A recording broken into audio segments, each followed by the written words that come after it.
नमस्कार मैं सभी को।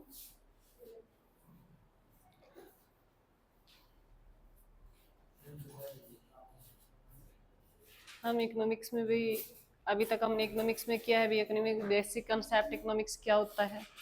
उसके बाद हमने की भी राष्ट्रीय आय। आज हमारा नया चैप्टर है, अभी थर्ड चैप्टर है इन्फ्लेशन, जो मुद्रास्फीति भी। मुद्रास्फीति क्या होती है?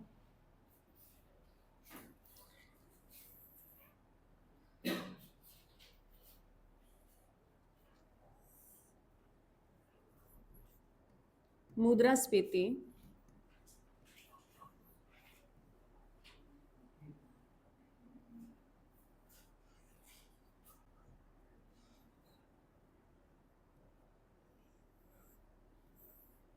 पहले तो समझे भी, मुद्रास्फीति वह स्फीति होती है, ये एक मौद्रिक अवस्था होती है जिसमें लगातार वस्तुओं और सेवाओं की जो मूल्य होता है वो लगातार बढ़ता होता है, कीमतें उनकी बढ़ जाती है और जो मुद्रा होती है उसकी वैल्यू कम हो जाती है। सपोज करें भी कल हमने जिक्र किया था भी, जैसे भी कहा भी प्याज 20 रुपए किलो थे और 1-2 दिन में 40 रुपए किलो हो गया, भी उनकी वृद्धि हो गई। पैसे तो वही है, उनकी वैल्यू कम हो जाती है ना, भी ज्यादा पैसे से थोड़ी चीज आ रही है। भी पहले 20 रुपए हम 1 किलो प्याज खरीद रहे थे, भी अब 40 रुपए 1 किलो प्याज खरीद रहे हैं, भी पैसे ज्यादा लग रहे हैं, वैल्यू कम होगी ना पैसे की। और हर वस्तु और जो उनकी कीमतें नियंत्रण बढ़ती होती भी। लिखे मुद्रास्फीति क्या होती है? मुद्रास्फीति वह प्रक्रिया है जिसमें वह प्रक्रिया है जिसमें वस्तुओं की कीमतों में निरंतर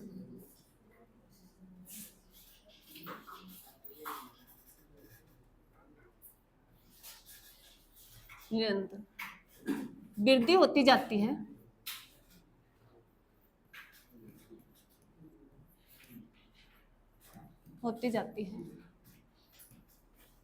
और मुद्रा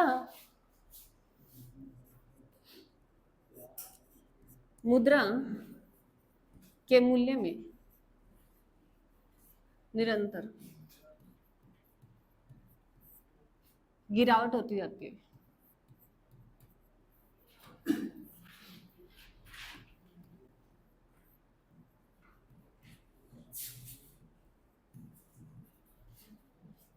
मुद्रास्फीति वह प्रक्रिया है जिसमें वस्तुओं की कीमत जो है वो बढ़ती जाती है और मुद्रा की जो कीमत है, मुद्रा का जो मूल्य है वो निरंतर गिरावट आती जाती है, भी निरंतर उसका मूल्य है कम होता जाता है। जैसे मैंने आपको एग्जांपल दिया भी, प्याज 20 रुपए किलो था, अब 40 रुपए हो गया, पैसे तो बढ़ गए ना, उसकी प्याज तो 1 ही किलो आया ना, 20 रुपए में 1 किलो आया और 40 रुपए में 1 किलो आए। तो क्या हो गया, अभी पैसे का तो जो नियंत्रण है उसका मूल्य उसके में गिरावट आई है और वस्तुओं की कीमत जो नियंत्रण वृद्धि होती जाती है। मुद्रास्फीति के दो फायदे होते हैं भी, मुद्रास्फीति अच्छी भी होती है, नुकसानदायक भी होती है। इसको कंट्रोल हम मौद्रिक नीति के द्वारा करते हैं, जो आरबीआई डिसाइड करती है भी। जैसे ब्याज दरें हैं भी, एक तो मुद्रास्फीति होती है भी, जैसे पैसे ज्यादा आ गए भी, अब कह रहे हैं भी पैसे, मान लो जो वस्तुओं की कीमत निरंतर बढ़ रही है। पहले हमारे में कह देते थे भी, हम कोई मेला वगैरह लगता था 10 रुपए में खुश होके जाया करते थे, अब 100 रुपए भी काम नहीं चलता भी, क्योंकि वस्तुओं की कीमतें बढ़ गई है भी। अब लोगों के हाथों में पैसे ज्यादा है भी, पहले से अब लोगों के हाथों में क्या है, पैसे ज्यादा होते हैं भी। जब पैसे ज्यादा होते हैं, सपोज करें भी आरबीआई जैसे जो बैंक दरें होती है वो कम कर दे, जैसे रेपो रेट है, रिवर्स रेपो रेट है, एसएलआर है, सीआरआर है, उनकी जो रेट है वो कम कर दे, तो पैसे जो है, मुद्रा है, वो लोगों के हाथों में क्या हो जाएगी, ज्यादा आ जाएगी। क्योंकि अगर मान लो बैंक दर कम कर दे, बैंक दर ये सोचे जैसे अब जैसे किसान क्रेडिट कार्ड वाला है भी, उसमें क्या है भी बैंक रेट है वो कम ही है, तभी पैसे ले रहे हैं। अगर और कम कर दे तो लोग क्या करेंगे भी, पैसे ज्यादा से ज्यादा बैंक से निकलवा लेंगे, और जब मार्केट में पैसे ज्यादा आ जाएंगे तो क्या होगा भाई, वस्तुओं का दाम ज्यादा बढ़ जाएगा और पैसे की वैल्यू कम हो जाएगी। अब बच्चे भी 5-10 को नहीं मानते, और पहले हम 5-10 से काम चला लेते थे भी, मेरे टाइम में भी चल जाता था। 2 रुपए भी ऑटो के लेते थे भी फतेहाबाद से या बोड़िया कॉलेज से फतेहाबाद जाने के, तो 2 रुपए की बहुत वैल्यू हुआ करती थी। अब 10 रुपए की भी नहीं है, और वो भी बहुत मुश्किल से हम जुटा पाते थे भी, क्योंकि उस टाइम पैसे की वैल्यू थी, अब नहीं है भी। कंट्रोल कौन करता है, आरबीआई क्या करती है भी, जब मुद्रास्फीति ज्यादा मार्केट में हो जाती है भी, वस्तुओं की लगातार कीमतें बढ़ रही होती है, तो आरबीआई क्या करती है भी, सारी दरें, बैंक दरें जितनी भी होती है, आरआर है, ट्रिपल आर है, एसएलआर है, सीआरआर है, उनको बढ़ा देती है। बढ़ा देगी तो पैसे कंट्रोल हो जाएगा, बैंक कम देना, लोन वगैरह कम देना कर देंगे, तो लोगों के पास पैसे कम जाएंगे, तो मुद्रास्फीति कंट्रोल हो जाएगी। मुद्रास्फीति जो कंट्रोल करने के लिए एक उर्जित पटेल कमेटी बनी थी, लिखिए भी, उर्जित पटेल समिति बनी थी, जो मुद्रास्फीति को कंट्रोल करने के लिए स्पेशल बनाई थी। ये देने वाला कौन था भाई, जो पूर्व आरबीआई के गवर्नर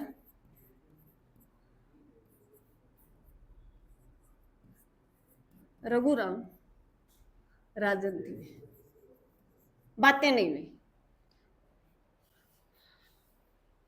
मुद्रास्फीति जो कंट्रोल करने के लिए एक समिति आई थी, जो उर्जित पटेल कमेटी के नाम से जानी गई, जो समिति थी, ये आई थी भी 21 जनवरी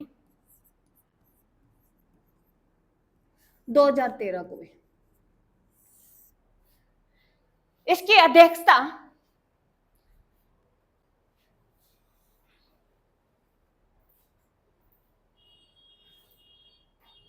उर्जित पटेल की अध्यक्षता में इसकी अध्यक्षता की गई थी। उर्जित पटेल 2014 में, आपको पता है भी, जो नोटबंदी हुई थी, नोटबंदी कब हुई थी पहले,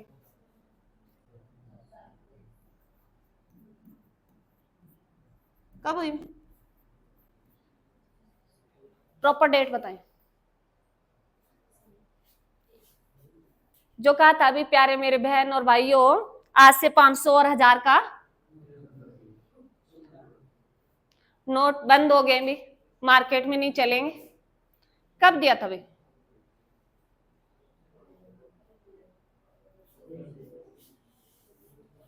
एनीथिंग, सन का ही आइडिया लगा दो, प्रॉपर डेट नहीं पता है तो।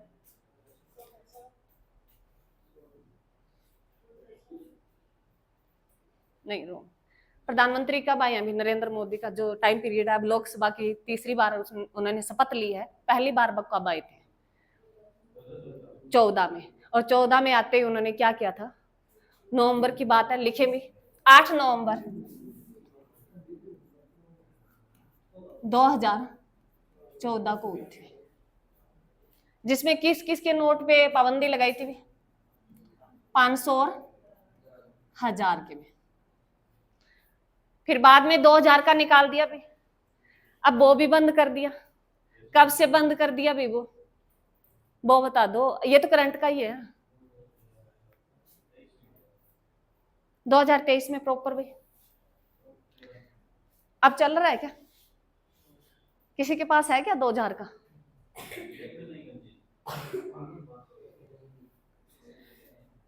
ये सिर्फ दूसरी बार वही नोटबंदी, 2000 का जो नोट था,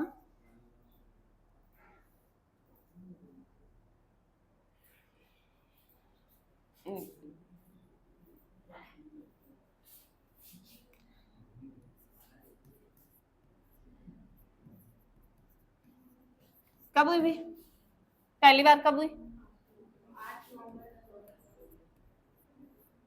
ये मोदी सरकार में थी। पीएम कौन थे, पीएम नरेंद्र मोदी ने पहली बार नोटबंदी कब की? 8 नवंबर 2014 को की। उसमें कितने रुपए के नोट बंद कर दिए गए थे? 500 और 1000 के भी। फिर 2000 का आया भाई। 2000 को कब बंद किया गया? 2023 में।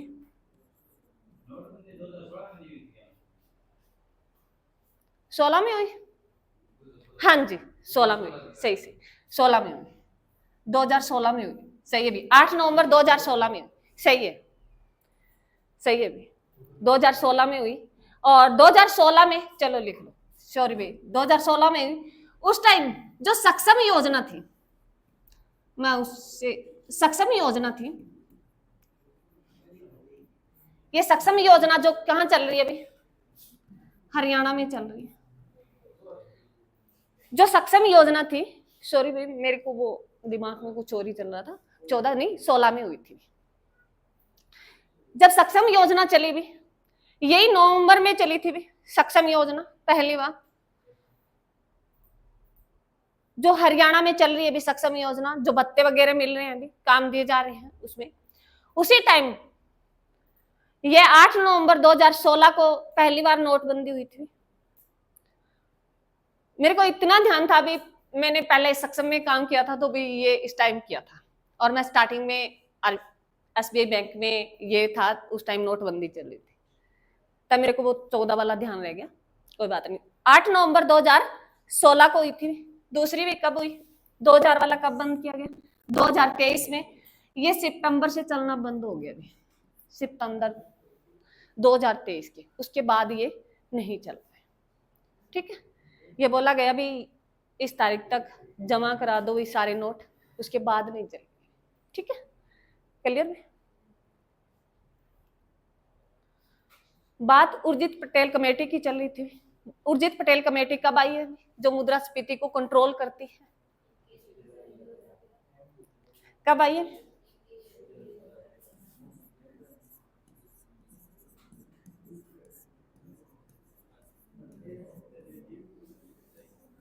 बातें नहीं भी, बातें नहीं, कब आई अभी?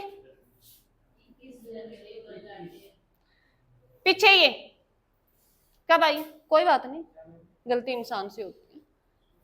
चलो कब आई अभी? 21 जनवरी 2013 में आई है। लेके आने वाला कौन था अभी? आरबीआई के पूर्व गवर्नर रघुराम राजन भी, जो मुद्रास्फीति को कंट्रोल करता है, आरबीआई करता है। आरबीआई द्वारा मौद्रिक नीति बनाई जाती है।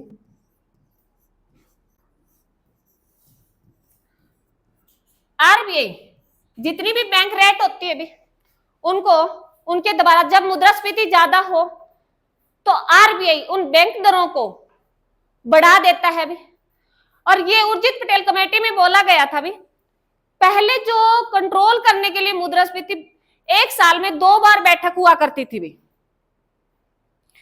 आरबीआई 2 बार बैठक लेता था भी वस्तुओं के दाम बढ़ रहे हैं या कम हो रहे हैं, उसके हिसाब से मुद्रास्फीति कंट्रोल करने के लिए उर्जित पटेल कमेटी आई तो उन्होंने कहा था भी आप 2 की बजाय 6 बार लीजिए। 6 बार बैठक होती है भी। आरबीआई कितनी बार बैठक लेता है अभी वर्तमान में? 6 बार लेते हैं। 6 बार कमेटी बैठती है भी। 6 बार आरबीआई की कमेटी बैठती है भी। वहां मुख्य होता है भी, आरबीआई का गवर्नर होता है। वर्तमान में कौन है वो बता दो लड़कों की तरफ से, कौन है?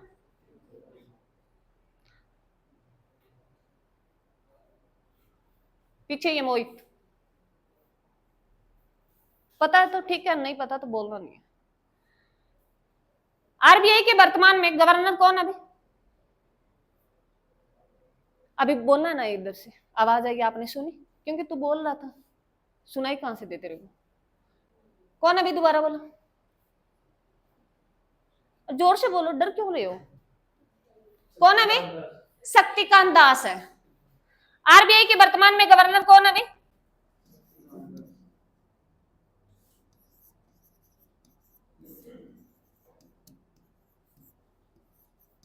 कौन से नंबर के हैं भाई? आरबीआई के जो वर्तमान में गवर्नर है शक्तिकांत दास, ये उर्जित पटेल की जगह ही आए थे भाई। और ये नोटबंदी हो गई थी ना 16 में, उसके बाद उन्होंने रिज्वाइन दे दिया था उर्जित पटेल ने, थोड़े टाइम के बाद उसके जगह आए थे शक्तिकांत दास। कुछ और वजह रही थी भी। कौन से नंबर के हैं शक्तिकांत दास? आपका क्वेश्चन जो कॉम्पिटिटिव एग्जाम में आते हैं, तो आरबीआई अगर ये पूछ लिया जाए जो वर्तमान में आरबीआई के गवर्नर है वो कौन से नंबर के गवर्नर है? कौन से नंबर के? रोंग है। ऑप्शन दे दो, 24, 25, 26, वर्तमान की बात है। 26वें नंबर के लिखे भी। जब ये आए थे, सुने भी ध्यान से, सुन लो पहले बातें। जब ये आए थे उर्जित पटेल के बाद आए थे ना, तब ये 25वें नंबर के थे। वर्तमान में ये 26वें नंबर के हो गए। दोबारा इनका टाइम पीरियड बढ़ा दिया गया है। अब ये वर्तमान में किस नंबर के हैं? 26वें नंबर के। यही आपके जो मेन पॉइंट जो पूछे जाएंगे। 25वें नंबर के ये रहे। आरबीआई की स्थापना में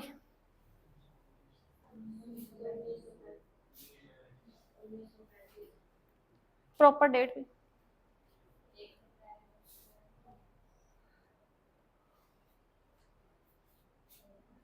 1 अप्रैल 1935। आरबीआई की स्थापना कब हुई? अभी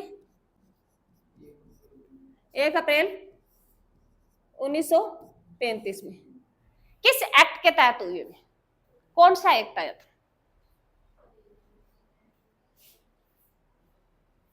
कौन सा है? एक्ट 1934 में। कौन सा है? 1934। आरबीआई की जो स्थापना हुई है वो 1934 एक्ट के तहत हुई है। कब हुई है? अभी 1 अप्रैल 1935 को हुई है। आरबीआई के पहले गवर्नर भाई, आरबीआई के पहले गवर्नर भाई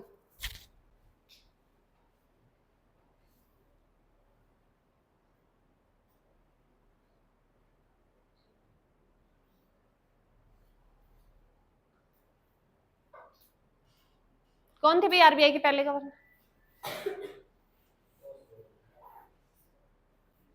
कौन थे भाई?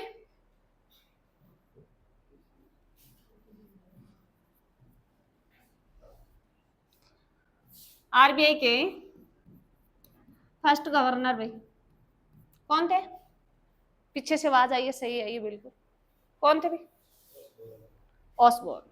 कौन थे?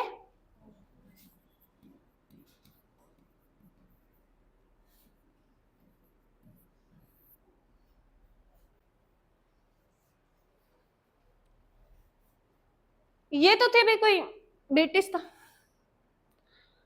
स्वतंत्रता भारत के पहले आरबीआई गवर्नर में, स्वतंत्रता भारत के पहले आरबीआई गवर्नर में, और पहले भारतीय गवर्नर पूछा जाए सीधा, 2 क्वेश्चन बनते।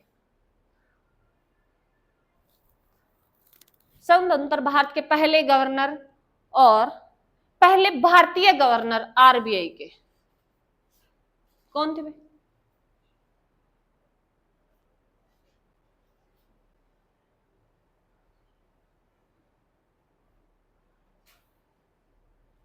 कौन थे भाई? पहले फर्स्ट भारतीय भी लिखे भी, CD Deshmukh. CD Deshmukh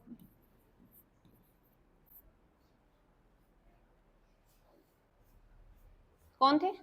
CD Deshmukh में। आरबीआई की स्थापना में कौन से एक्ट के तहत? 1934 की। स्थापना शुरुआत कब हुई भी? 1 अप्रैल 1935 में। पहले गवर्नर भी इसके ऑसबोर्न, पहले भारतीय गवर्नर सीडी देशमुख। आरबीआई का राष्ट्रीयकरण कब हुआ? आरबीआई का राष्ट्रीयकरण कब हुआ?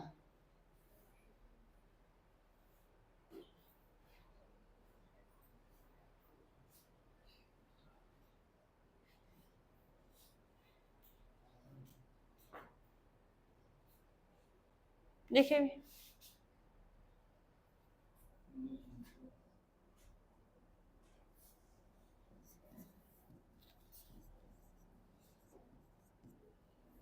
आरबीआई का राष्ट्रीयकरण कब हुआ? 1949 में, जनवरी 1949 में। आरबीआई का राष्ट्रीयकरण कब हुआ? 1949 में।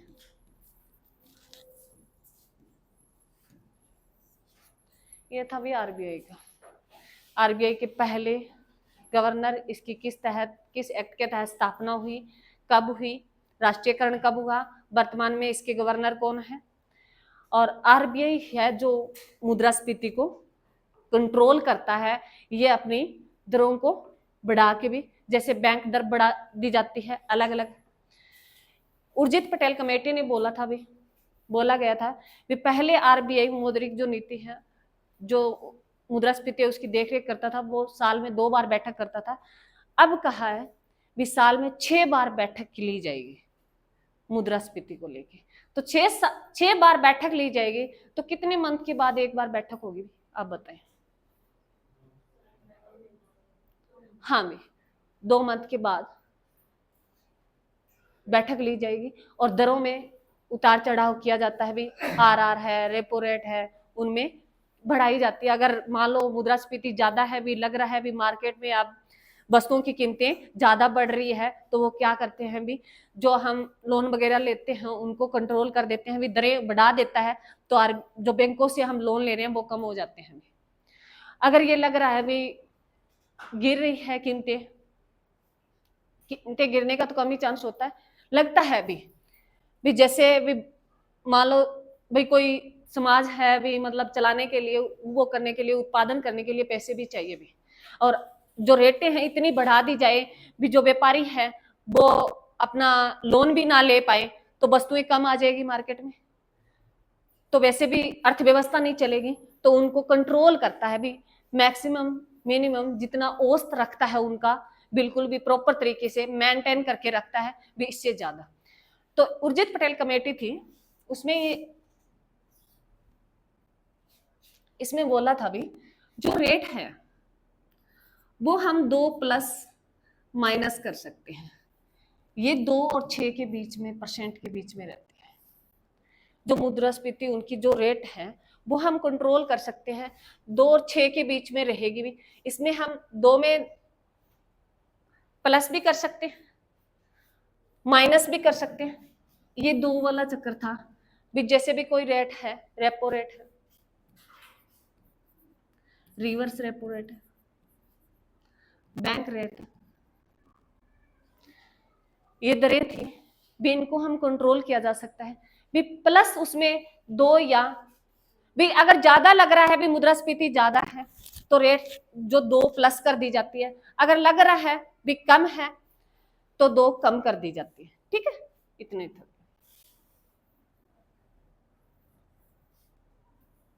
ये थी हमारी मुद्रास्फीति। मुद्रास्फीति को कंट्रोल कौन करता है?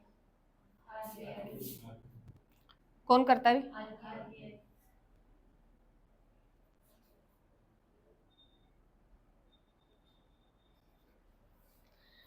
अब आते हैं टाइप ऑफ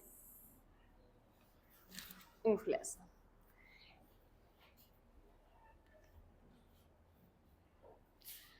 मुद्रास्फीति है, ये कई प्रकार की होती है। रेंगती हुई मुद्रास्फीति, चलती हुई मुद्रास्फीति, दौड़ती हुई मुद्रास्फीति, और अति मुद्रास्फीति, जिनको सरपट भी कहते हैं। बहुत ज्यादा ग्रो कर रही है, दिन रात बढ़ रही है, हर घंटा बढ़ रही है कीमतें, वो लास्ट में लिखे में। इसमें है रेंगती हुई मुद्रास्फीति,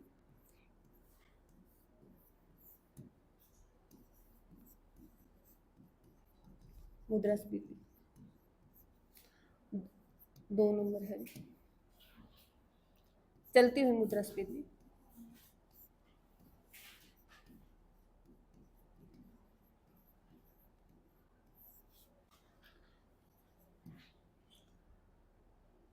रेंगती हुई, चलती हुई, दौड़ती हुई मुद्रास्फीति।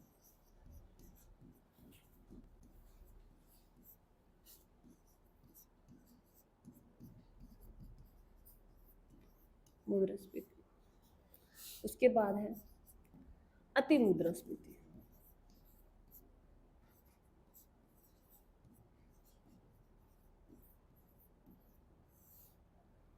यह भी इनके टाइप हैं, रेंगती हुई, चलती हुई, दौड़ती हुई और अति मुद्रास्फीति।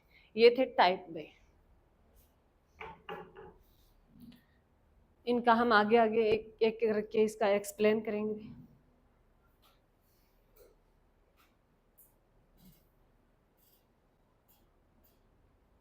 हो गया। जैसे रेंगती हुई मुद्रास्फीति है, रेंगती हुई मुद्रास्फीति होती भी, रेंगती हुई मुद्रास्फीति वह स्फीति है, लिखे भी, वह स्फीति है जिसमें वस्तुओं की कीमतों में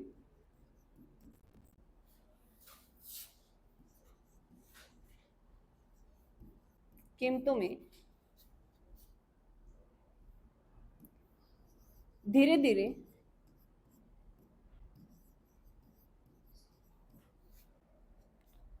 वस्तुओं की कीमतों में धीरे धीरे परिवर्तन अर्थात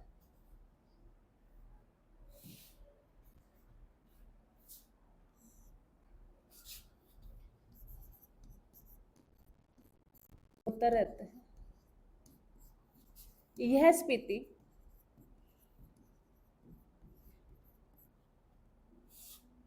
औसतन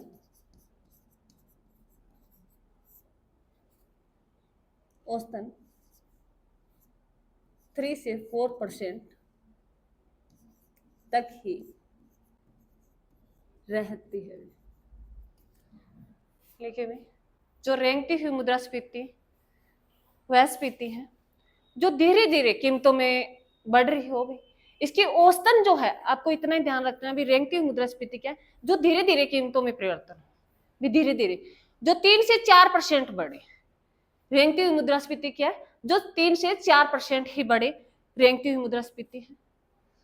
ये इतनी नुकसानदेह नहीं होती, ये ठीक है, आर्थिक विकास के लिए जरूरी होती है भी मुद्रास्फीति, टाइम के हिसाब से जरूरी होती है, क्योंकि हर कीमत वस्तु की, अगर सपोज करें भी गेहूं जो पहले थे भी 5 रुपए किलो गेहूं था और अब 22 रुपए किलो गेहूं, अब 22 रुपए किलो है, पहले 5 रुपए किलो था भी। टाइम के हिसाब से जब हमारे पास पैसे भी ज्यादा आ रहे हैं, आमदनी के हिसाब से कीमतें बढ़ती है। नेक्स्ट देखिए,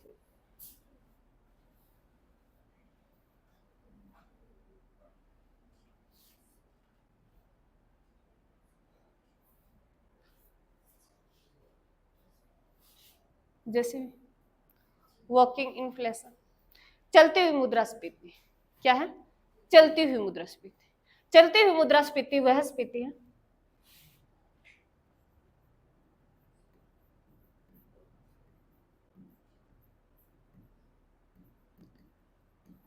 मुद्रास्फीति वह स्फीति है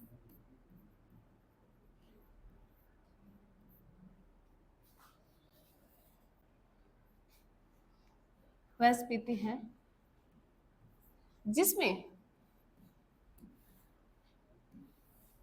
वस्तुओं की कीमत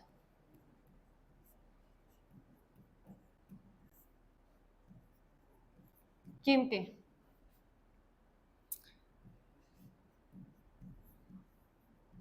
अधिक, जिसमें वस्तुओं की कीमत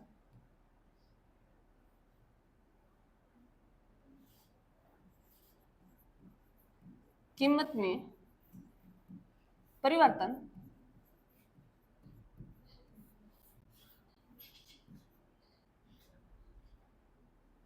बहुत अधिक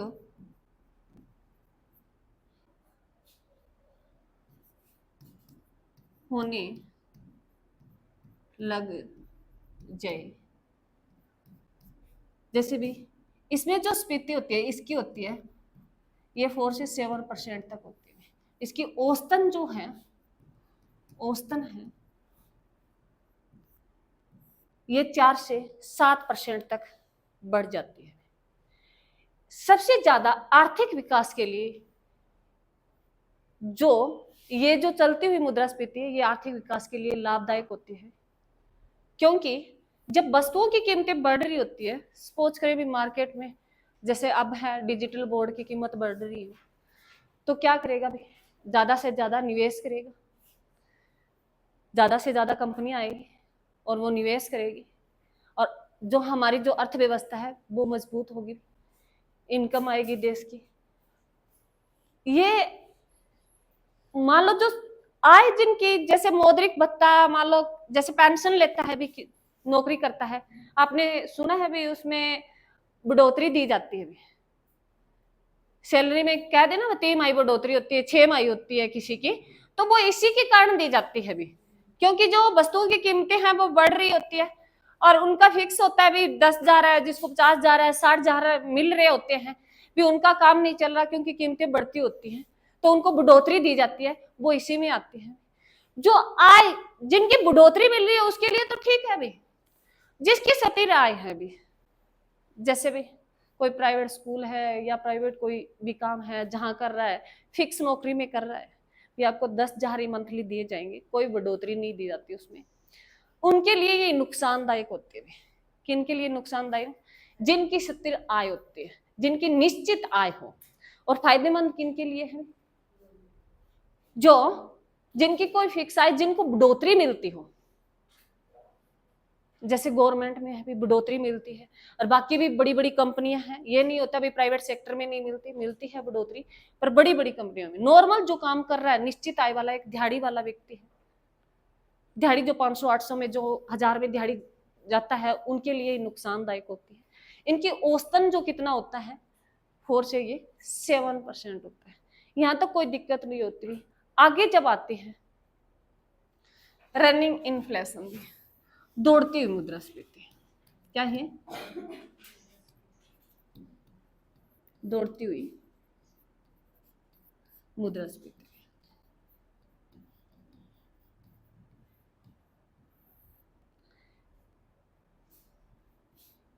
इसमें वस्तुओं की कीमत,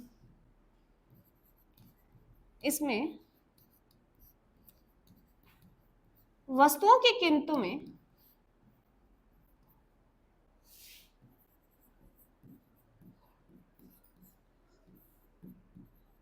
बहुत ज्यादा चढ़ाव आता है, आता है। यह 10 से 11% तक, इसकी औसतन जो है ये 10 से 11% होता है। औसतन जो है ये 10 से 11% के बीच में होती है, जो दौड़ती हुई मुद्रास्फीति है। जो दौड़ती हुई मुद्रास्फीति है, इसमें कीमतों में बहुत ज्यादा चढ़ाव आता है। जो ये जो कीमत है, ये मतलब जैसे मंथली मंथली बढ़ रही है, और वो है जो पीछे भी मान लो 2-3 मंथ के बाद बढ़ती है, 6 मंथ के बाद बढ़ती है, उनमें वैसा होता है।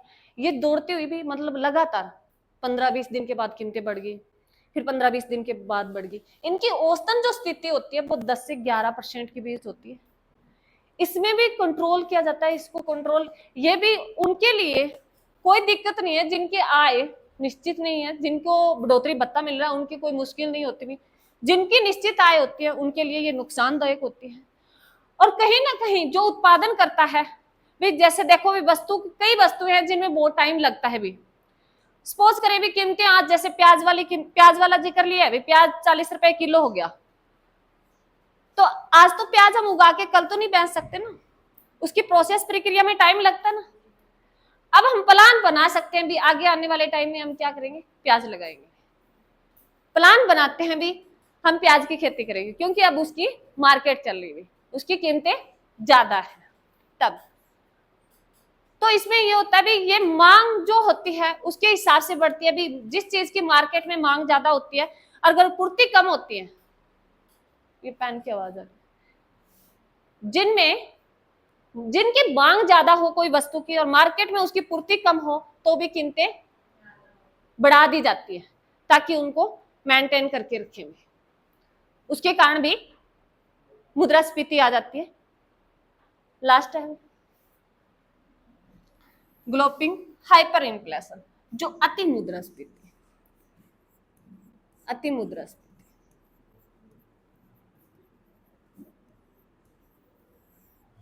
इसको सरपट भी बोलते हैं।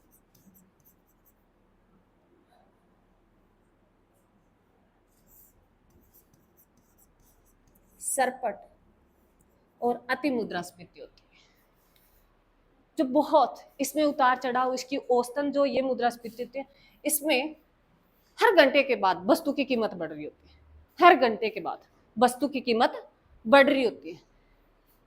इसकी औसतन जो प्रतिशत होता है वो 20 से 30% होता है, 20 से 30% होता है। जो अति मुद्रास्फीति होती है, अति मुद्रास्फीति क्या है, हर घंटे के बाद उनकी कीमत बढ़े कोई वस्तुओं की, तो वो अति मुद्रास्फीति होती है। इसकी जो औसतन होती है वो 20 से 30% होती है। अब पीछे आपने सुना होगा जैसे बांग्लादेश में, बांग्लादेश नहीं भी श्रीलंका, श्रीलंका पहले बता दें भी श्रीलंका की राजधानी क्या है।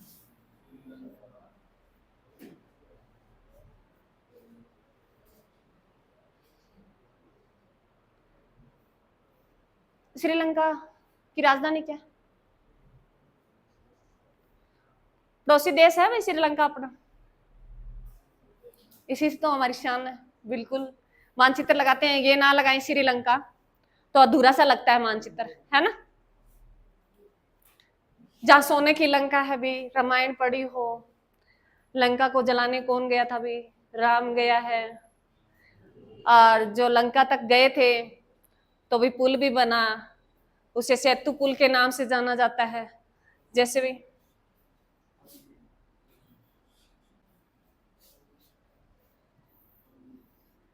यहाँ बिल्कुल श्रीलंका हमसे टच है, यही है। यहाँ जो पुल बना था उसको सेतु पुल के नाम से जानते भी, किससे भी, सेतु पुल भी, जो किसने बनाया था भाई, वानरों ने बनाया था भाई। जो हनुमान जी की वानर सेना थी उन्होंने बनवाया था, और कहते हैं भी राम इसको पार करके लंका पहुंचे थे। वहां सोने की लंका, क्या सोना जलता है भी वास्तव में? सोना जल जाता है? सोना एक धातु है, क्या जल जाता है? तरल बन सकता है, क्या जल जाता है? राख हो जाती है।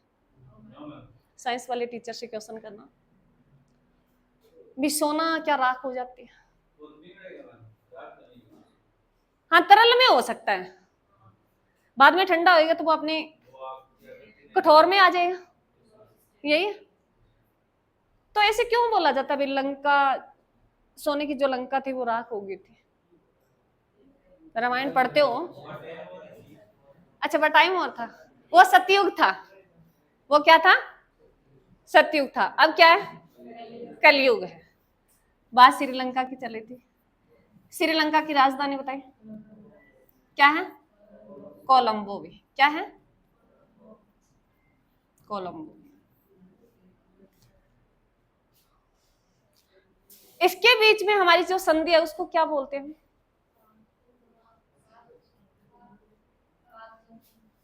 क्या बोलते हैं? पाक जल डमरू संधि।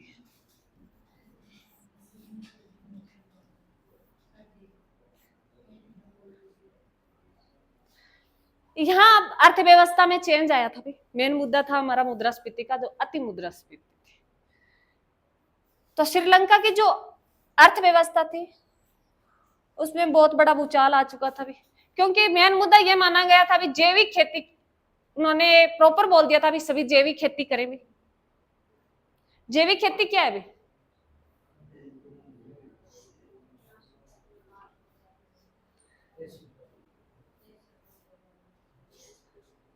जो जिसमें विदेशी दवाइयां ना डाली जाए, विदेशी खाद वगैरह का प्रयोग ना किया जाए, देसी खाद का यूज किया जाए।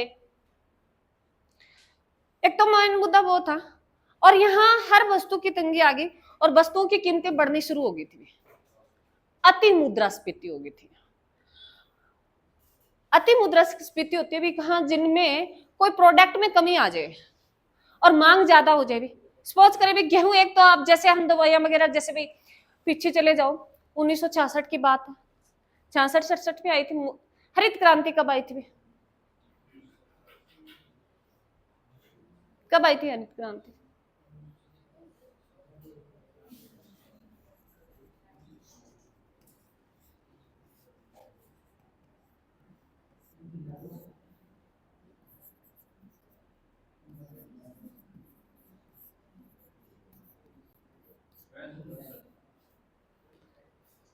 हरित क्रांति कब आई थी भी? भारत में पहली बार हरित क्रांति कब आई?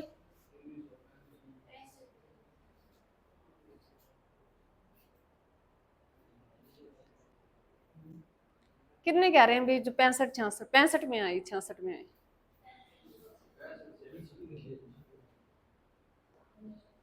हरित क्रांति का पता नहीं कब आई थी?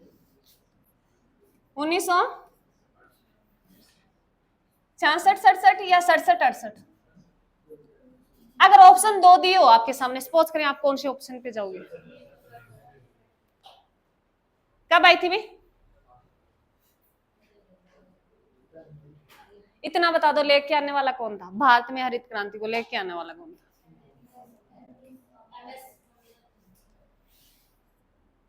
MS स्वामीनाथन। भारत में हरित क्रांति को लेके आने वाले थे। कब आई थी? ऑप्शन दो में। 67-68 में आई थी। कब आई है हरित क्रांति? 68 में आई हुई। 66-67 भी दिया होता है, दोनों ऑप्शन ही है। 66-67 में आई है, 67-68 भी दिया होता है कई बार। 65 वाला नहीं है अभी, 65 रॉन्ग है। 66-67 भी आई थी, कई बार 67-68 भी दे देता है, पर प्रॉपर क्या सही है अभी? 67-68। कल मेरे को बताना भी, कल बताना प्रॉपर। मैं आज इतना ही बताऊंगी, आगे बता रही हूँ। MS स्वामीनाथन है, इनका जिक्र करते हैं। जो करंट वाला क्वेश्चन है बोले, ये तो बहुत पुरानी बात है, तुमने पढ़ी रखी है। जो MS स्वामीनाथन है, जो भारत में हरित क्रांति लेके आने वाले थे, इनको वर्तमान में कौन से पुरस्कार से नवाजा गया है? वर्तमान में इनको पुरस्कार दिया गया अभी MS स्वामीनाथन को। और MS स्वामीनाथन की भी डेथ भी हो चुकी है अब। मरणोपरांत, सर्च नहीं करना, फोन बंद कर दो, सारे फोन बंद कर दो।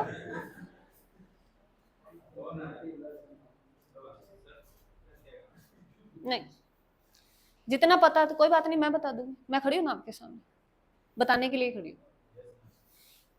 फिर सर्च करके तुम लिख ही लेते, यहाँ आने की क्या दिक्कत है? हाँ, तो पढ़ने का ना, तो पढ़े उसको पहले, ये तो सुन, सर्च करके बताया क्या होता है, बहुत बाद में देख लियो भी तुम मैं सही हूं या गलत। पहले जब मैं खड़ी हूं तो आपने पहले जितना आपको पता है उतना बताई, नहीं पता तो मैं आप पे कोई ऐसे दबाव भी नहीं दे रही भी आपको बताना ही जरूरी है। चलो भाई अपने टॉपिक पे आ जाओ।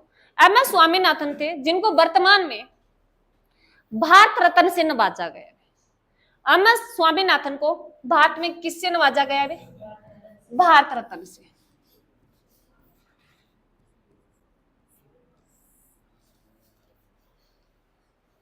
वर्तमान में स्वामीनाथन को भारत रत्न से नवाजा गया है 2024 में। इनके साथ अन्य चार व्यक्तियों को और मिला है भारत रत्न, जो भारत का सर्वोच्च पुरस्कार माना जाता है। भारत का सर्वोच्च पुरस्कार माना जाता है। भारत रत्न की स्थापना कब हुई वो बता दो। भारत रत्न की स्थापना कब? जो मुद्रास्फीति था, ये मेन मुद्दा ये है बताने का भाई, जो मुद्रास्फीति है वो आपके नॉर्मल क्वेश्चन पूछे जाते हैं। ये क्वेश्चन है, इनके रिलेट करके क्वेश्चन पूछे जाते हैं।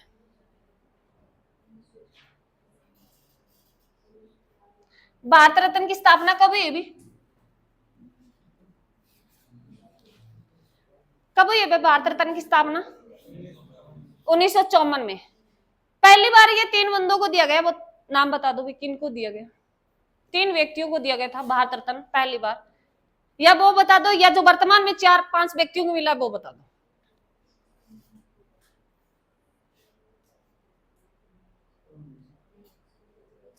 अरे तुम रील देखते हो, अच्छी काम देख लिया करो। रील इनकी भी बनी थी, ये नहीं होती, इनकी भी बनी थी, इनको देते हुए दिखाया गया। कहते हैं ना अच्छी चीज जो डिजिटल है ना, फोन अगर हम अच्छी देख रहे हैं ना तो हम खोलते हैं तो अच्छी बातें दिखाते हैं, नेगेटिव देखते हैं ना तो खोलते हैं वो नेगेटिव दिखाता है, वो भी हमारे माइंड को पढ़ लेता है, पढ़ लेता है ना। तो अच्छी चीज देखें अगर तुम्हें सक्सेस लेनी है तो, अच्छा इंसान बनना है तो। हर कोई आईएएस नहीं बन सकता, हर कोई आईपीएस नहीं बन सकता, पर कोशिश तो कर सकते हैं ना, अच्छे इंसान तो बन सकते हैं ना।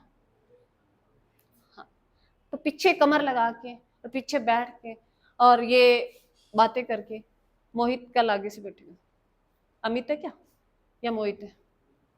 अमित है, आगे बैठेगा, ठीक है। तो ध्यान रहे भी, जो टॉपिक छिड़ा है, भारत रत्न की शुरुआत कब हुई भी?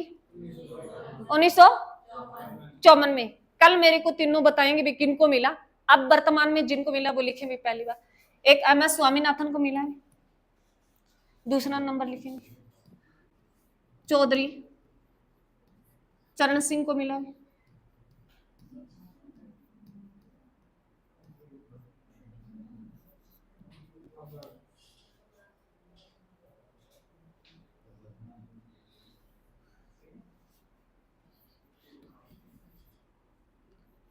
कापूरी ठाकरे को मिला है, जो बिहार के पूर्व सीएम रह चुके हैं। लाल कृष्ण आडवाणी को मिला है,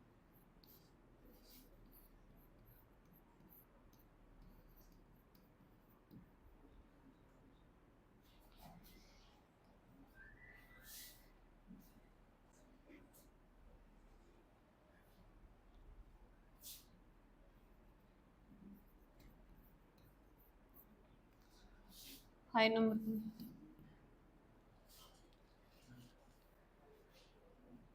पीवी नरसिम्हा राव को मिला है,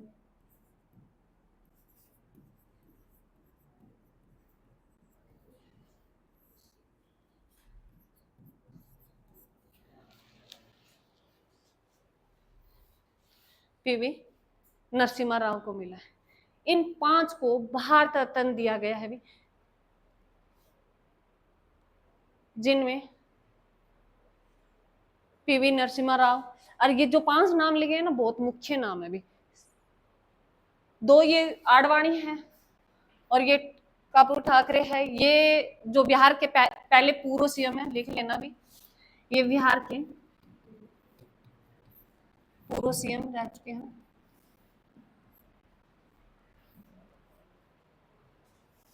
ठीक है, बात चल रही थी भी अति मुद्रास्फीति की, जो श्रीलंका वाला मैंने बताया भी, जैविक खेती का एकदम का भी मेन मुद्दा तो वो था। दूसरा भी क्योंकि वस्तुएं कम होगी और मांग ज्यादा होगी तो वस्तुओं की कीमतें बढ़नी शुरू हो गई थी, अति मुद्रास्फीति आई थी। और एक में जो अति मुद्रास्फीति है, ये प्रथम विश्व युद्ध में जर्मनी में, प्रथम विश्व युद्ध के उपरांत विवाद में जर्मनी में अति मुद्रास्फीति की स्थिति आ गई थी। प्रथम विश्व युद्ध कब हुआ?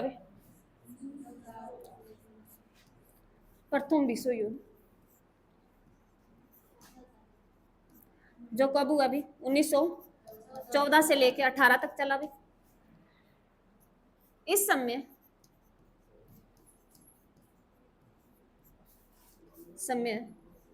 जर्मनी में अति मुद्रा स्फीति की स्थिति देखी गई थी।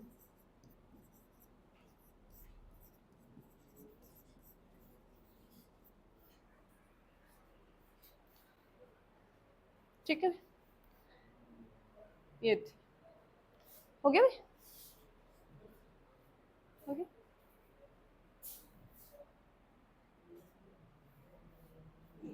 इफेक्ट ऑफ इन्फ्लेशन, विमुद्रास्फीति के क्या क्या प्रभाव पड़ते हैं, किन किन पे पड़ते हैं।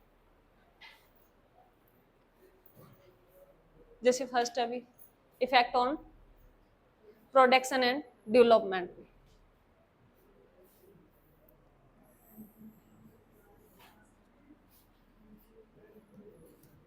उत्पादन और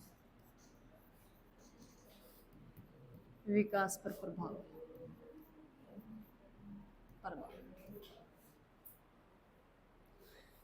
मुद्रास्फीति क्या है? मुद्रास्फीति क्या होती है? वस्तुओं की कीमतें बढ़ती जाती है और जो मुद्रा का मूल्य कम होता जाता है। मुद्रास्फीति में क्या था? वस्तुओं की कीमतें बढ़ती जाती है और जो मुद्रा का मूल्य है वो कम होता जाता है। बातें नहीं, जो उत्पादन और विकास पे मुद्रास्फीति का लाभदायक प्रभाव पड़ता है भी। जैसे देखो, वस्तुओं की कीमतें बढ़ रही होती है, जो उत्पादन करता होता है वो क्या करेगा भी? अपने उत्पाद को बढ़ा देगा और आर्थिक विकास के लिए लाभदायक सिद्ध होती है भी। इफेक्ट भी इसके पॉजिटिव होते हैं, कुछ नेगेटिव होता है। पॉजिटिव इफेक्ट ये होता है भी उत्पादन जो करता है होता है, वर्तमान में जो फैक्ट्रियां हैं काम कर रही है, जो प्रोडक्ट बढ़ा रही है। जैसे देखो, बिस्कुट की कीमत है 20 रुपए, बिस्कुट पैकेट हो जाए छोटा, जो कंपनी बना रही है उस बिस्कुट को, वो क्या करेगी? अपने उत्पाद को, उनकी ग्रोथ हुई, उनको लाभ ज्यादा बढ़ गया और हमारा क्या हो गया भी? विकास बढ़ रहा है, हमारी जो राष्ट्रीय आय वो बढ़ रही है, तो हमारा विकास हो गया। जो मुद्रास्फीति से उत्पादन और विकास को पर लाभदायक प्रभाव पड़ता है।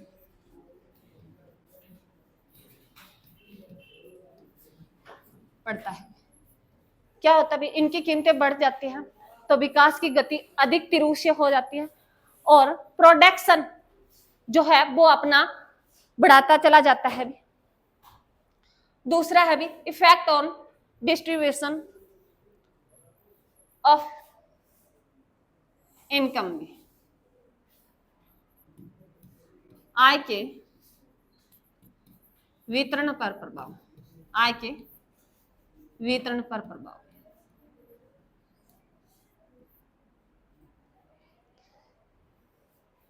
जब मार्केट में मुद्रास्फीति होती है अभी, तो आय के वितरण में समस्याएं पैदा हो जाती है। जिनकी आय, जिनको बढ़ोतरी मिल रही है उनको कोई दिक्कत नहीं है, जिनकी निश्चित आय होती है उनके लिए नुकसानदायक होती है भी। जब वस्तुओं की कीमतें बहुत ज्यादा बढ़ रही होती है, तुम्हें ये मैन पॉइंट ही लिखना है, तुम्हें समझना भी इसमें क्या है। जो आय वितरण पर प्रभाव पड़ता है भी किसको कितनी, मान लो जो मैंने कहा भी मुद्रास्फीति तो ऐसे हो सकती है भी दिन प्रतिदिन भी बढ़ जाती है, घंटे में बढ़ जाती है,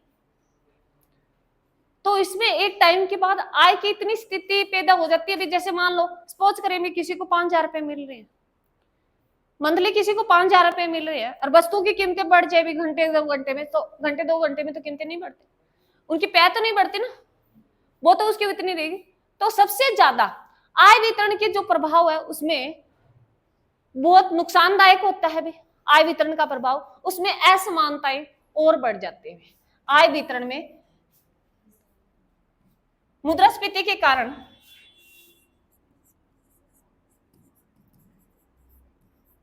स्फीति के कारण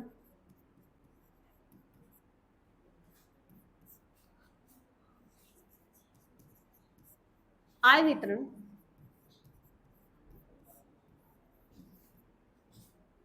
वितरण में असमानताएं अधिक बढ़ती जाती है।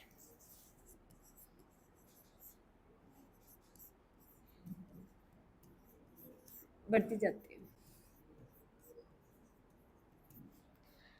अगला पॉइंट है डिवेटर और क्रेडिटर। जो ऋणी और ऋणदाता है, जो ऋणी और ऋणदाता है, ये क्वेश्चन पूछा जाता है आपके एग्जाम में बहुत बार। ऋणी क्या होता है,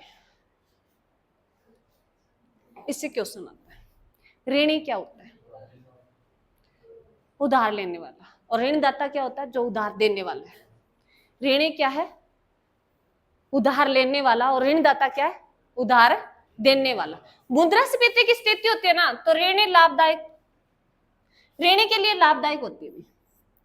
मुद्रास्फीति ऋणी के लिए लाभदायक होती है और ऋणदाता के लिए हानिकारक होती है। बताऊंगी, लिख लो।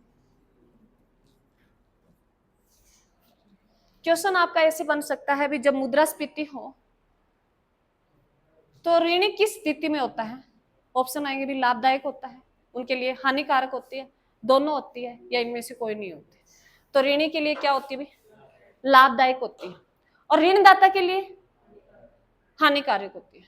एक मिनट, मान लो आज किसी ने 100 रुपए लिए, मैंने आपको 100 रुपए दिए, सपोज करें।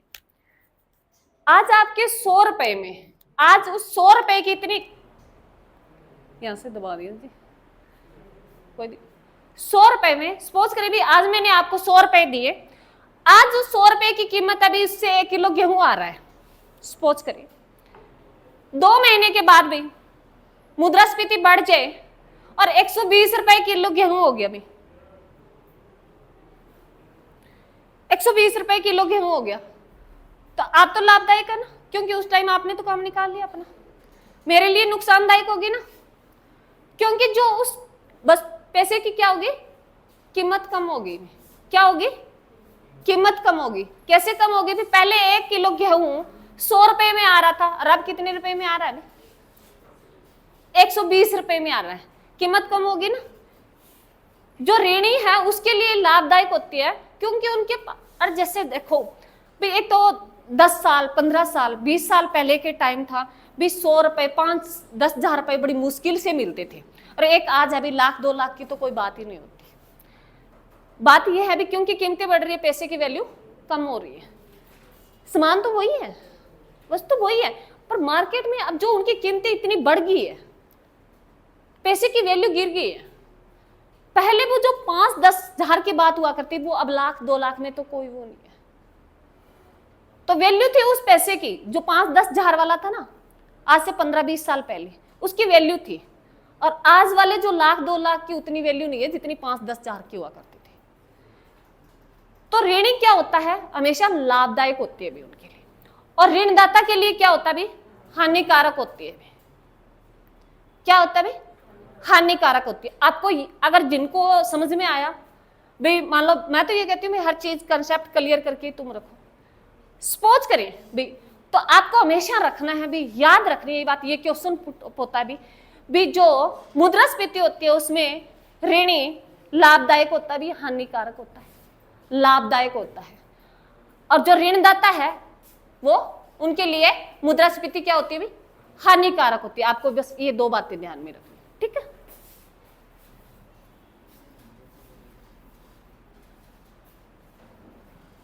इफेक्ट ऑन इन्वेस्टर्स, जो निवेश करता है, निवेशकर्ता पर प्रभाव। निवेशकर्ता कौन होता है,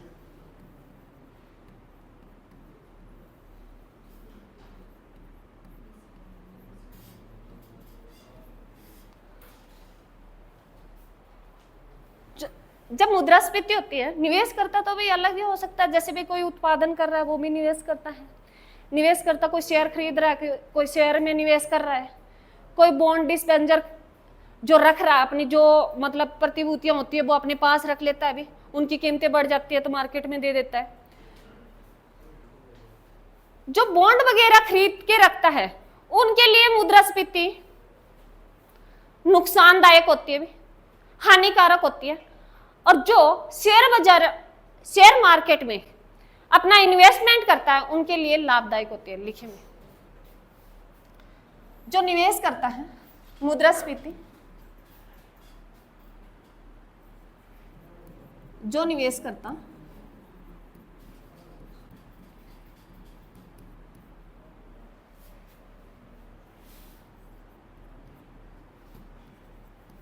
बॉन्ड और डिबेंचर, ये प्रतिभूतियां होती है भी जो बैंक वगैरह जैसे पैसे लेने होते हैं भी मार्केट में होता है, मनी वगैरह होता है, जैसे आरबीआई होता है, भी एसबीआई बैंक होती है, उनके पास कुछ प्रतिभूतियां होती है जो उनको दे देती है, पैसे उनके बदले में ले लेती है।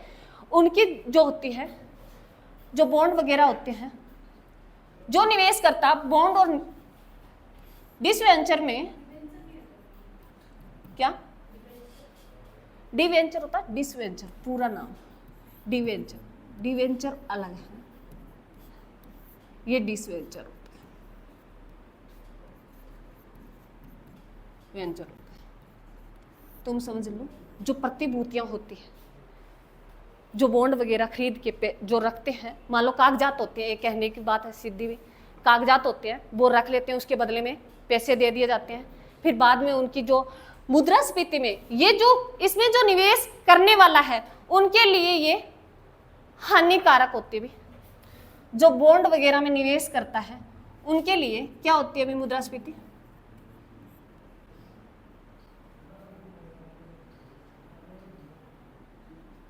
उनके लिए हानिकारक होती है।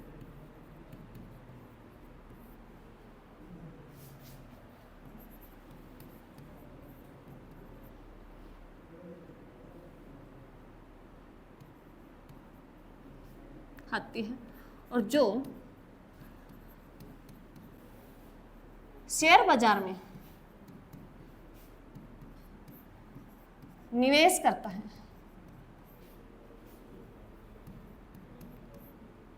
उनके लिए लाभदायक होती है। क्या लाभदायक होती है उनके लिए, क्या लाभदायक होती है? अरे किसकी बात चल रही है अब? मुद्रास्फीति की। जो शेयर बाजार में जो निवेश करता है उनके लिए जो मुद्रास्फीति होती है वो क्या होती है अभी, लाभदायक होती है। बॉन्ड वगैरह खरीद के रखता है उनके लिए नुकसानदायक हानिकारक होती है भी। ठीक है, अगला भी ये सभी मुद्रास्फीति के प्रभाव हैं। अगला है भी फार्मर के लिए, किसानों पर प्रभाव भी, किसानों पर प्रभाव है।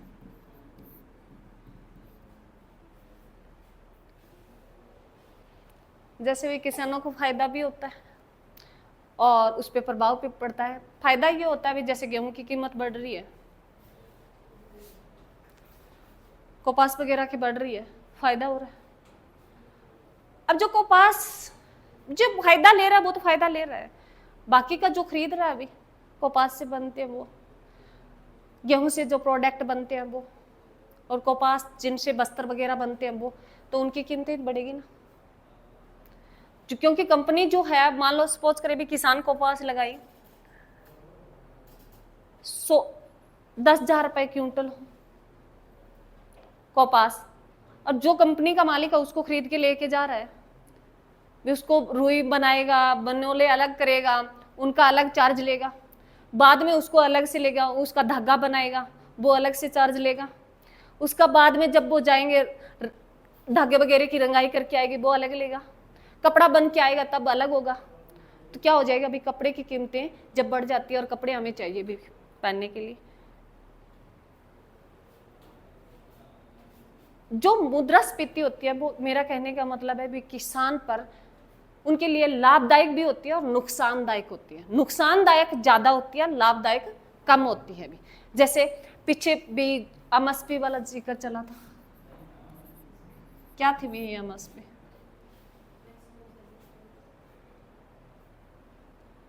क्या था भी एमएसपी? जो किसान आंदोलन में कोई गया हो, सहयोग तो दिया ही है भी, हरियाणा और पंजाब, यूपी, क्या था भी?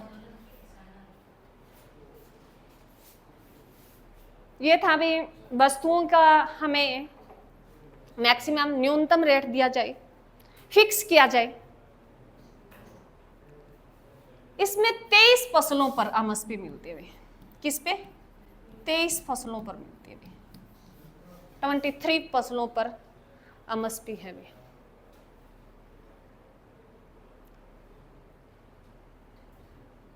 ये वो न्यूनतम कीमत थी, वे फिक्स की जाए रेट, सरकार खरीदे। तो इसमें मैंने एक दिन पहले भी तुम्हें बताया था भी, ये नुकसानदायक ज्यादा है, फायदेमंद कम है। अब जब ये कर दे भी सरकार, तो जिनके पास पैसे है, जैसे बनिए है भी,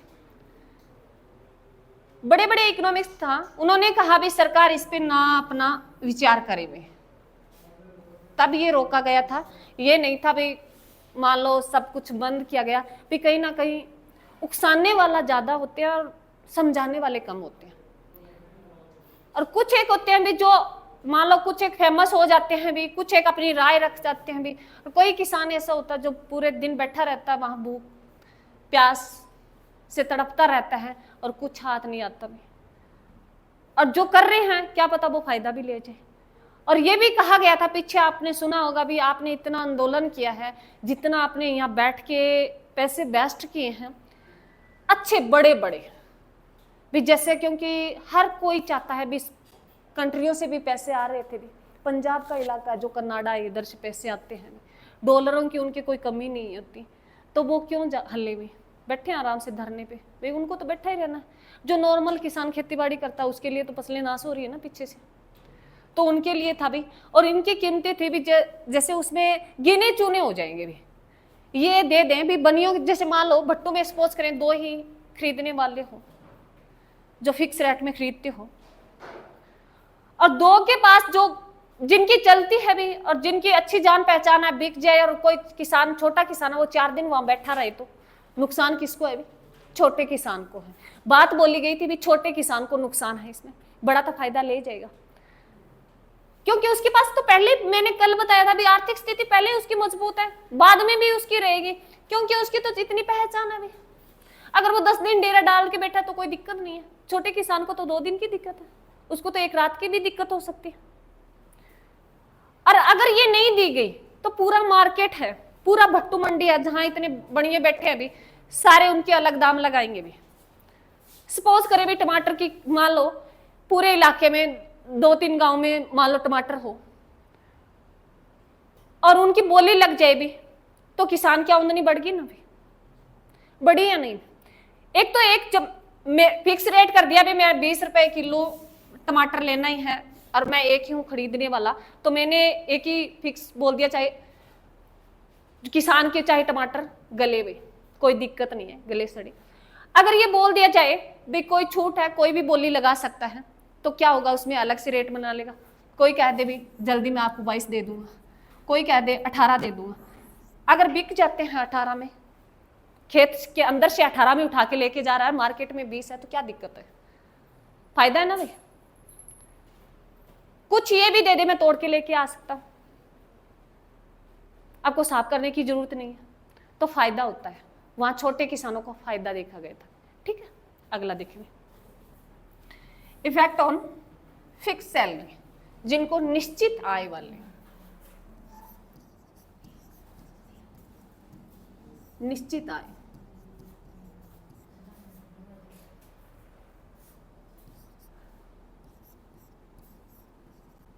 प्रभाव। निश्चित आय क्या होती है, ये मैंने पहले भी तुम्हें 2-3 बार बता दिया। निश्चित आय जिनकी फिक्स रेट हो, फिक्स 10,000 रुपए जिनको मंथली मिल रहे हो और मुद्रास्फीति चल रही हो, उनके लिए क्या होता है, नुकसानदायक होती है।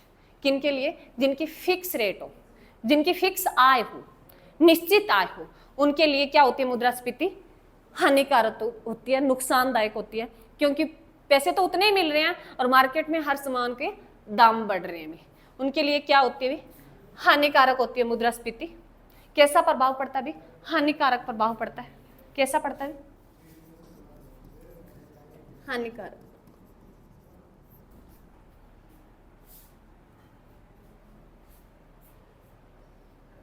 आगे देखिए, इफेक्ट ऑन सेविंग में, बचत पर प्रभाव।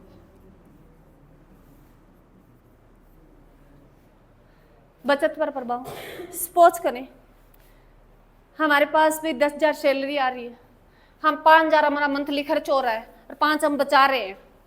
कीमतें बढ़ जाए भी वस्तुओं की, जितना हम सामान लेके आ रहे हैं कीमतें बढ़ जाए तो क्या हम बचत कर पाएंगे भी? वस्तुएं जो हम सामान डेली यूज के लिए जो कर रहे हैं उनके जब दाम बढ़ जाए तो क्या हम बचत कर पाएंगे? तो बचत नियंत्रण कम होता जाता है और बचत कम होती जाती है तो हम आगे कोई प्लान ही नहीं कर सकते, कोई हम उसमें खर्च भी नहीं कर सकते। ठीक है, बचत पर क्या पड़ता है भाई, हानिकारक प्रभाव पड़ता है, क्योंकि जब कीमतें बढ़ रही होती हैं तो बचत हमारी धीरे धीरे कम हो रही होती है। क्या होता है भाई, जब वस्तुओं की कीमतें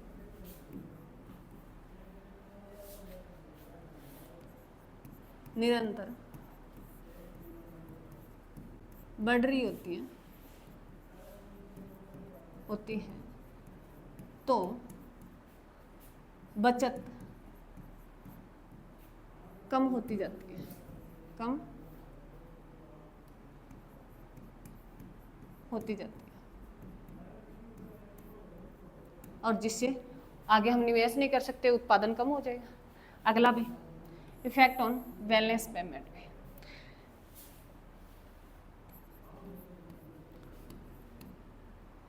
भुगतान संतुलन पर प्रभाव,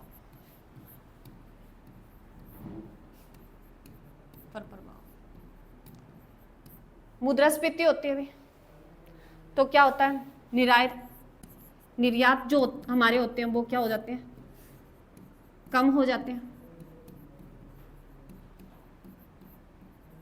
और आयात क्या होते हैं, बढ़ जाते हैं। जैसे भी वस्तु कीमत बढ़ रही है, सपोज करें कोई ऐसा प्रोडक्ट है जो पूंजी से रिलेटिव है और हमारे यहाँ टाइम लग रहा है अभी बनने में उसको, तो क्या करेगा भाई, हम बाहर से सामान ज़्यादा खरीदेंगे, ना कि हम उसको यहाँ बना के हम मार्केट में तुरंत उतार दें भी सामान को जिनकी कीमतें बढ़ रही हैं। हम ज़्यादा हमारे क्या होंगे भी, आयात बढ़ जाते हैं मुद्रास्फीति में, आयात हमारे क्या हो जाते हैं, बढ़ जाते हैं और निर्यात हमारे कम हो जाते हैं। समझ में आया? तो इससे क्या हो जाता है, भुगतान संतुलन पर हमारा नेगेटिव प्रभाव पड़ता है।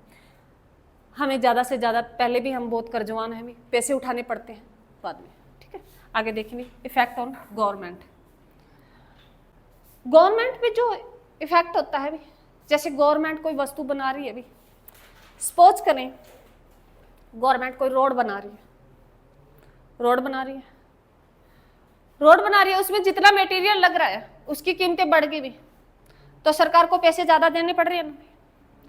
सरकार पैसे दे रही है उस मटेरियल का, रोड बनाने वाले का। जब सरकार पैसे ज्यादा दे रही है तो सरकार क्या करेगी, कर बढ़ा देगी, पैसे हमसे लेगी सरकार है, सरकार को छाप के थोड़ी रखती है। सरकार क्या करेगी भी, कर बढ़ा देगी, और कर किसको चुकाना होगा, हमें चुकाना होगा। तो हमारी जो सरकार पे भी अपोजिट प्रभाव पड़ता है, इस पे भी उल्टा प्रभाव पड़ता है, क्योंकि जो सरकार उत्पादित जो वस्तुएं बना रही हैं, उन वस्तुओं की जो उनमें जो प्रोडक्ट में जो साधन यूज हो रहे हैं उनकी जब कीमत बढ़ रही है और सरकार उससे खरीद रही है, पैसे ज्यादा लग रहे हैं, और जो भी सरकार का जो होता है, जहां सरकार मनी निकालती है वो कहां से निकालती है, भी कर वगैरह है, जैसे कर अलग अलग होते हैं भी, प्रत्यक्ष हैं, अप्रत्यक्ष हैं, जीएसटी हैं, इनसे कर लेके वो सरकार अपना देश चलाती है भी। तो उनका क्या करेगी सरकार, हमारे ऊपर क्या बढ़ा देगी, कर बढ़ा देगी। क्या करेगी भी, सरकार पर प्रभाव लिख लो, प्रभाव, सरकार पर प्रभाव। कैसा प्रभाव पड़ेगा? हानिकारक प्रभाव पड़ेगा। क्या होगा भी? वो अगर रोड वगैरह बना रही है, उनके उत्पाद में मटेरियल लग रहा है, उनकी कीमतें बढ़ रही है, और वो क्या करेगी भी? आगे कर बढ़ा देगी। लास्ट पॉइंट भी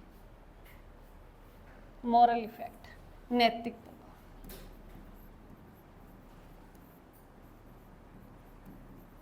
नैतिक प्रभाव वह प्रभाव है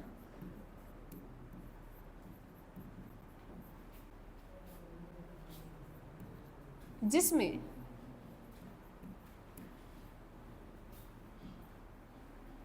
मुद्रास्फीति के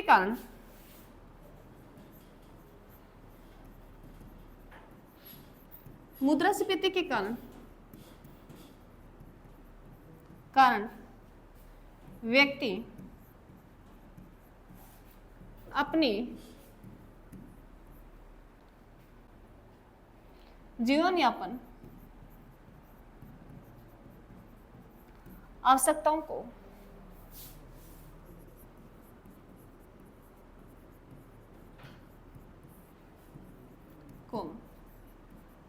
पूरा नहीं कर पाता है।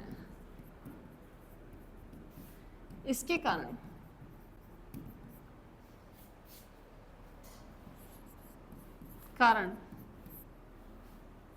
वह कई प्रकार के अनैतिक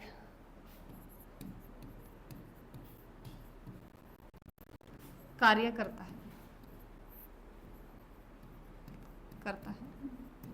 जैसे चोरी भी, डकैती, ये अनैतिक कार्य होते हैं भी। जैसे कोई किसान अपनी मतलब सपोज करे भी, कोई किसान दिहाड़ी करने वाला है, वो 500 रुपए कमा रहा है और वो अपनी दैनिक आवश्यकताएं भी पूरी नहीं कर रहा और कीमतें इतनी बढ़ रही है, तो वो क्या करेगा भाई? अनैतिक का कारण भी होता है कहीं ना कहीं मुद्रास्फीति। वो चोरी कर लेगा, कहीं डकैती डाल देगा। और मुद्रास्फीति की डाकुओं से तुलना की गई है, ये सीएन वकील ने कहा था। मुद्रास्फीति, एक लाइन और देखिए, मुद्रास्फीति की तुलना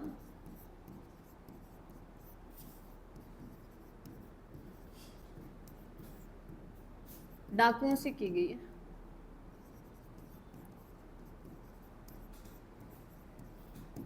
ये एक अर्थशास्त्री थे, सीएन वकील। देखो भी, जो डाकू होता है वो लूट मार के लेके जाता है, और ये जो है ये धीरे धीरे कीमतें बढ़ रही होती है। इसकी तुलना डाकुओं से की गई है, ये सीएन वकील ने कहा है, एक इकोनॉमिक्स थे उन्होंने। ठीक है, थैंक यू जी।